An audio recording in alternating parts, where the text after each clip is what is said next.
एक बार भगवान विष्णु जी शेषनाग पर बैठे बैठे हो गए और उन्होंने धरती पर घूमने का विचार मनमय किया।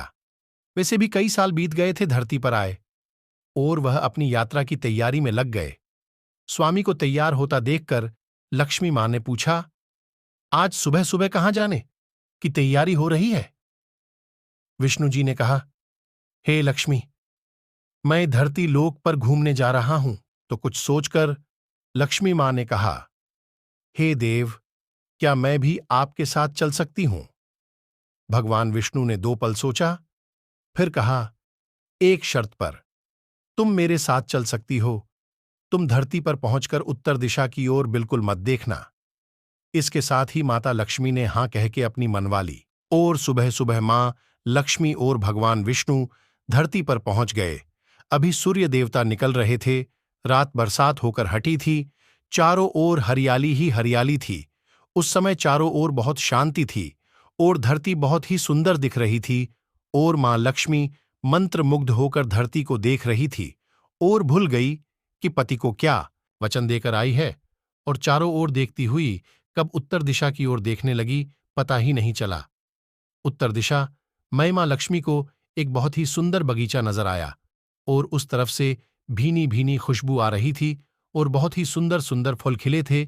यह एक फलों का खेत था, और मां लक्ष्मी बिना सोचे समझे उस खेत में गई और एक सुंदर सा फल तोड़ लाई। लेकिन यह क्या? जब मां लक्ष्मी भगवान विष्णु के पास वापस आई तो भगवान विष्णु की आंखों में आंसू थे, और भगवान विष्णु ने मां लक्ष्मी को कहा कि कभी भी किसी से बिना पूछे उसका कुछ भी नहीं लेना चाहिए, और साथ ही अपना वचन भी याद दिलाया। मां लक्ष्मी को अपनी भूल का पता चला तो उन्होंने भगवान विष्णु से इस भूल की माफी मांगी। तो भगवान विष्णु ने कहा कि जो तुमने जो भूल की है उसकी सजा तो तुम्हें जरूर मिलेगी। जिस माली के खेत से तुम नए बिना पूछे फल तोड़ा है, यह एक प्रकार की चोरी है। इसलिए अब तुम 3 साल तक माली के घर नौकर बनकर रहो। उसके बाद मैं तुम्हें बैकुंठ में वापस बुलाऊंगा। मां लक्ष्मी ने चुपचाप सर झुकाकर हां कर दी। आजकल की लक्ष्मी थोड़ी थी, और मां लक्ष्मी एक गरीब औरत का रूप धारण करके उस खेत के मालिक के घर गई। घर क्या, एक झोपड़ा था, और मालिक का नाम माधव था। माधव की बीबी, 2 बेटे और 3 बेटियां थीं। सभी उस छोटे से खेत में काम करके किसी तरह से गुजारा करते थे।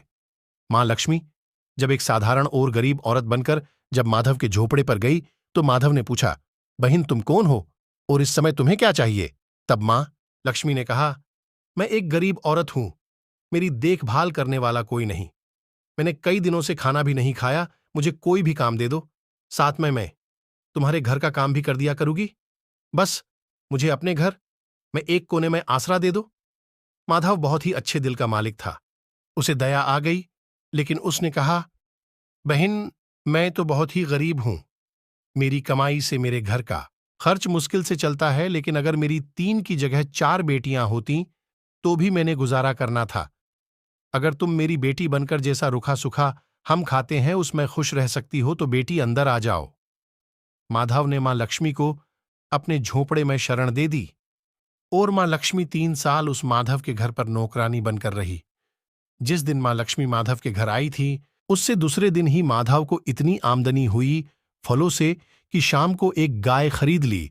फिर धीरे धीरे माधव ने काफी जमीन खरीद ली, और सब ने अच्छे अच्छे कपड़े भी बनवा लिए, और फिर एक बड़ा पक्का घर भी बनवा लिया।